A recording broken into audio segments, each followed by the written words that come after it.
সারাদিন খালি বাদাম মার মতো ঘোরা, তুমি কিছু টের পাও না? তুমি ছোট আছো, আমি একা মানুষ যে এত কাজ করতেছি, মাঠে যাই, সবকিছু আমার করতে। তুই কি পারিস না আমার সাথে দুটো হাত লাগাইতে? যে যদি এবার থাকতে চাই, খাইতে চাই, তাহলে তার কও আমার কাজে একটু হাত লাগাইতে। বড় ভাই তো, তুই তো কোদালটা নিয়ে আল যাও ঘুমাইতে পারিস। ঠিক আছে ভাবি, আপনি কার উপরে এত খেপে আছেন কোন তো? আশেপাশে কি কোনো মানুষ আছে? তোমার উপরে খেপে আছি। তোমার জামাই বেকার, কোনো কাজ কাম করে না, ঘরে বসে বসে ফ্রি ফ্রি খায়, তুমিও ফ্রি ফ্রি খাও। কোন একটা তুমি এত বেলা করে ঘুমতে করছো? আস্তে কথা কইতে পারেন না আপনি ভাবি? এত জোরে কওয়া লাগবো কেন? আশপাশে মানুষ শুনলে আমার মান ইজ্জত থাকবো? এই চুপ, তুই আমারে বলার কে? যে আমি আস্তে কথা কমু না জোরে কথা কমু?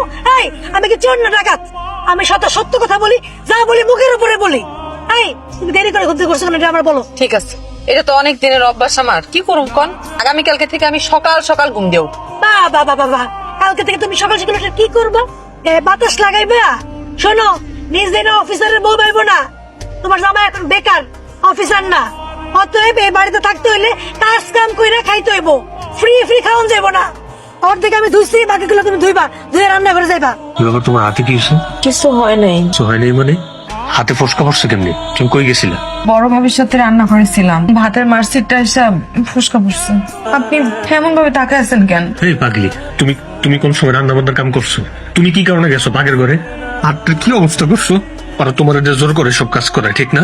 আমার এখন কি ইচ্ছা করতেছে জানো? আমার এখন শক্তি নেই, শক্তি থাক। একটু রান্না করছি, এমন না যে আমি রান্না বান্না কিছু পারি না। আর মেয়ে মানুষের জন্মাইছে, রান্না বান্না করতে হবো না? এটা নিয়ে আফসোস করলে চলবো?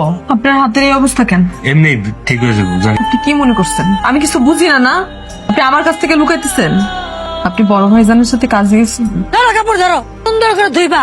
একটাও যদি ময়লা থাকে না, তোমার কিন্তু খবর আছে, মনে রাখো। খাওন খাওন জুটবো না।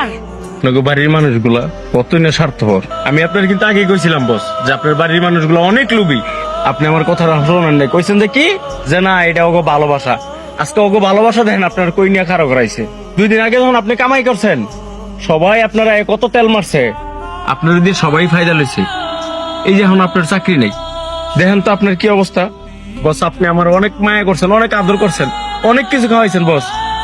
আমি আপনার একটা রিকোয়েস্ট করি বস, আপনার কাছে আবদার বস, আপনি ঢাকা যান গা। আপনি ঢাকা যাইয়া আপনি আবার বস একটা চাকরি ম্যানেজ করেন। আল্লাহ আপনারা ঠকাইবো না বস। আপনি যেহেতু সৎ আছেন, আল্লাহ আপনার কখনো কোনো জায়গার মধ্যে ঠকাইবো না বস। আমি চাই বস আপনি ঢাকা যান গা, ভাবিরে লইয়া 2 জনে চাকরি বাকরি করেন, ওইটা খুব শান্তিতে থাকবেন।